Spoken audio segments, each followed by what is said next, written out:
오늘 우리에게 주시는 하나님 말씀 함께 봅니다. 오늘 우리에게 주시는 하나님 말씀은 마태복음 5장 7절입니다. 그러면 다 함께 읽습니다. 긍휼히 여기는 자는 복이 있나니 저희가 긍휼히 여김을 받을 것이며, 오늘 말씀의 제목은 긍휼히 여기는 자의 복입니다. 그러면 오늘 말씀을 통해서 함께 은혜 나누도록 하겠습니다.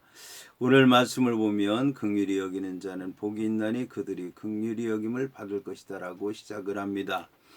여기서 긍휼히 여기다에 해당하는 동사 엘레오이며 엘레몬의 명사형으로 긍휼에 해당하는 헬라어 엘레오스에 상하는 구약의 히브리어는 라함과 헤세드입니다. 이 가운데 슬픔, 애통이란 뜻이 있는 라함이라고 하는 말은 상대방의 처지를 깊이 이해하고 그들의 입장에서 슬픔을 느낀다라고 하는 의미입니다. 그러나 자비라고 하는 뜻이 있는 헤세드는 한 걸음 더 나아가 상대방의 감정에 공감할 뿐 아니라 상대방의 어려움을 타개하기 위하여 실제적으로 행동하여 구체적인 도움을 주는 것까지 포괄하는 개념입니다. 그중 구약에서 헤세드는 주인과 종, 친지들 사이의 관계, 하나님과 인간과의 언약적 관계에서 일어나는 태도를 의미합니다. 이처럼 헤세드라고 하는 말은 원래 언약 당사자들 상호 간의 연대 책임을 의미하는 것이기 때문에 자비를 뜻하는 헬라어 명사 엘레오스는 언약의 충실한 친절, 자비, 동정의 의미까지도 내포합니다. 이러한 태도는 단지 감정이나 성품이 아니라 신뢰를 기반으로 한 구체적인 행위를 가리키는 것입니다. 이러한 헤세드는 하나님께 속한 신적 속성입니다. 하나님은 당신의 백성에게 헤세드를 베푸셔서 죄를 용서하시며 구원으로 이끄셨던 것입니다. 여호와께서는 이스라엘 백성과 언약을 맺을 때 헤세드를 약속했으며 이스라엘은 언약을 받아들일 때도 용서와 자비를 요청할 수 있었던 것입니다. 하나님의 자비는 인간을 향한 용서와 구체적인 도움의 손길로 나타났습니다. 우리 인간은 이러한 하나님의 무한하신 헤세드에 감사하여 다른 사람에게도 헤세드를 베풀어야 하는데, 이것이 바로 본절에서 말하는 긍휼이라고 하는 것입니다. 이 용어는 구약에서 주로 인간을 향하신 하나님의 역사를 의미했으며 신약에서는 언약의 성취자이신 그리스도께서 행하신 사역을 말하고 있습니다. 따라서 그리스도를 본받고 그리스도의 마음을 품은 자들은 바로 긍휼히 여기는 자가 되는 것입니다. 긍휼히 여긴다고 하는 말은 죄를 용서해 주는 것과 고통을 당하는 자와 궁핍한 자를 동정한다는 의미를 포함하고 있습니다. 여기서 시련을 당한 자들의 상황에 깊이 동참하여 그들로 하여금 부담 없이 도움을 청하게 하는 것을 긍휼이라고 얘기를 하고 있습니다. 한편 긍휼히 여길 대상은 바로 이 죄악된 세상이며 성도는 이 세상의 소금과 빛의 역할을 실천하는 존재가 되는 것입니다. 성도들에게만이 이 세상에서의 회복자로서의 자질이 주어져 있는 것입니다. 이처럼 긍휼은 이론이나 감정에 머무는 것이 아니라 실천에까지 나아가는 것을 얘기하고 있습니다. 그리고 본문에서 긍휼을 베풀어야 하는 대상이 구체적으로 언급되지 않은 것은 모든 대상에게 어떠한 상황에서라도 긍휼을 베풀어야 한다고 하는 것을 말하기 때문입니다. 공관복음에서 엘레오라는 동사는 불쌍히 여기다라는 뜻이며 인간의 고통스러운 현실에 하나님의 자비를 부여하는 것을 의미합니다. 이는 나사렛 예수의 인격을 통하여 나타난 치유의 사역에서 증명되었습니다.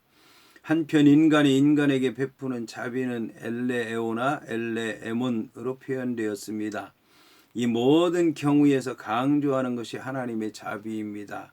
용서하지 않는 종의 비유에서 빚진 자를 불쌍히 여기고 빚을 탕감해 주었던 것입니다.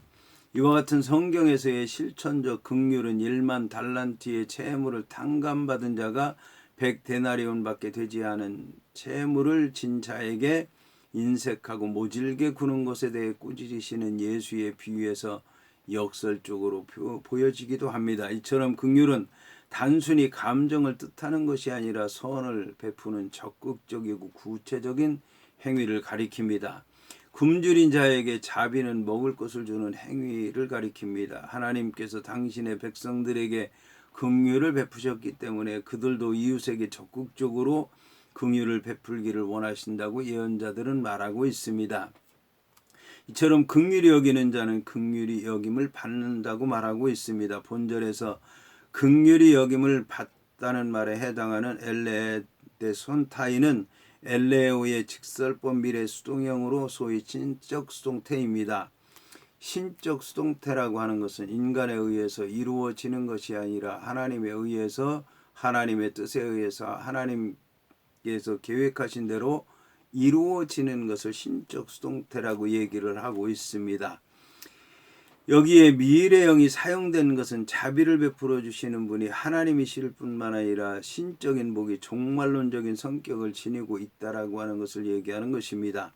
하나님의 나라는 현재적인 성격을 띠고 있기도 하지만 궁극적으로는 종말적인 심판의 때에 완성된다라고 하는 것입니다. 하나님께서는 마지막 심판날에 긍휼을 베푼 자를 기억하시고 그들에게 긍휼로 갚아주시며 영원한 구원으로 이끄신다라고 하는 것입니다. 이에 대해서 야고보는 아주 명확하게 얘기하고 있습니다. 긍휼을 행하지 아니하는 자에게는 긍휼 없는 심판이 있으리라. 긍휼은 심판을 이기고 자랑하느니라고 얘기하고 있습니다. 이처럼 죄악된 세상을 긍휼히 여기고 세상의 참된 회복을 위해서 실천하는 자에게는 신실하신 하나님의 은총과 자비가 깃든다고 하는 것입니다. 긍휼에 대한 보상은 타인이 베푸는 긍휼이 아니라 하나님이 주시는 긍휼을 가리키는 것입니다. 그러나 이 말은 우리가 베푸는 긍휼이 하나님의 긍휼의 필연적 근거가 된다는 얘기가 아니라 하나님께서 긍휼을 베푸시는 계기가 된다라고 하는 얘기인 것입니다.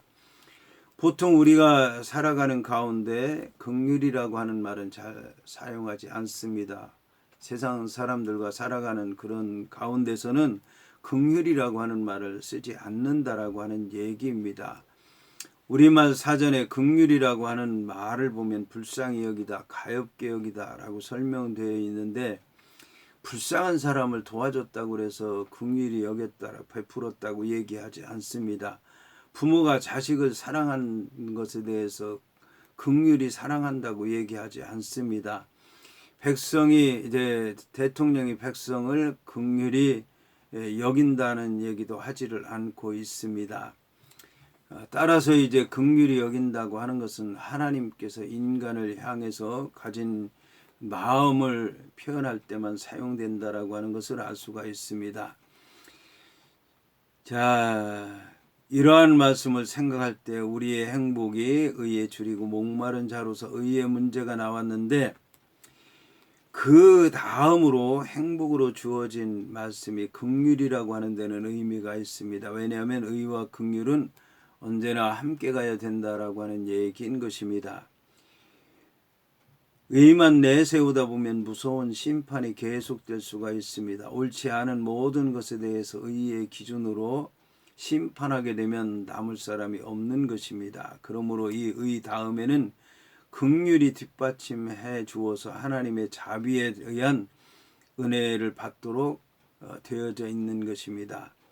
의의 긍휼이 따라붙지 않게 되면 냉정하고 무자비하고 무서운 사건만이 생길 수도 있는데 의는 살리고 긍휼을 따라붙으면 용서와 기쁨, 은혜가 함께 가는 역사가 있어서 의와 긍휼을 나란히 말씀하고 있는 것입니다. 그러면 우리가 구체적으로 어떻게 긍휼의 사역을 할 수 있겠습니까? 여기서 구체적으로 어떤 일을 해야 되는가에 관한 것은 예수 그리스도께서 세상에 오셔서 어떤 사람들을 가장 불쌍히 여기시는가에 대해서 생각을 해보면 알 수 있을 것입니다. 첫째, 긍휼은 예수님의 마음을 품는 데서부터 시작한다고 할 수 있습니다. 예수님이 하신 일 중에 제일 큰 일이 무엇입니까? 죄를 사해주고 영혼을 불쌍히 여겨서 구원의 길을 열어주시는 예수님이 제일 많이 하신 일 아니겠습니까? 우리가 하늘나라에 가면 나의 일평생에 나에게 가장 큰 최대의 은인이 누구였는가를 그때 가서 알게 될 것입니다. 내 영혼을 하나님 앞으로 인도해 준 사람입니다. 그렇다면 내가 또 다른 사람의 영혼을 구원하기 위해서 노력하는 일이 가장 큰 구원의 사역이다, 긍휼의 사역이다라고 얘기할 수 있을 것입니다. 어떤 경우에든지 예수를 안 믿는 사람들은 불쌍한 영혼들인 것입니다. 그 불쌍한 영혼을 불쌍히 여기는 마음이 긍휼이라고 얘기할 수가 있을 것입니다. 둘째, 긍휼은 영혼을 불쌍히 여기는 것을 말합니다. 성경을 보게 되면 예수님께서 사역하신 것을 우리가 잘 알 수가 있습니다. 그런데 마태복음 4장 23절하고 24절을 보게 되면 예수께서 온 갈릴리에 두루 다니사 그들의 회당에서 가르치시며 천국 복음을 전파하시며 백성 중에 모든 병과 모든 약한 것을 고치시니 그의 소문이 온 수리아에 퍼진지라. 사람들이 모든 앓는 자 곧 각종 병에 걸려서 고통당하는 자, 귀신 들린 자, 간질하는 자, 중풍병자들을 데려오니 그들을 고치셨더라고 말씀하고 있습니다.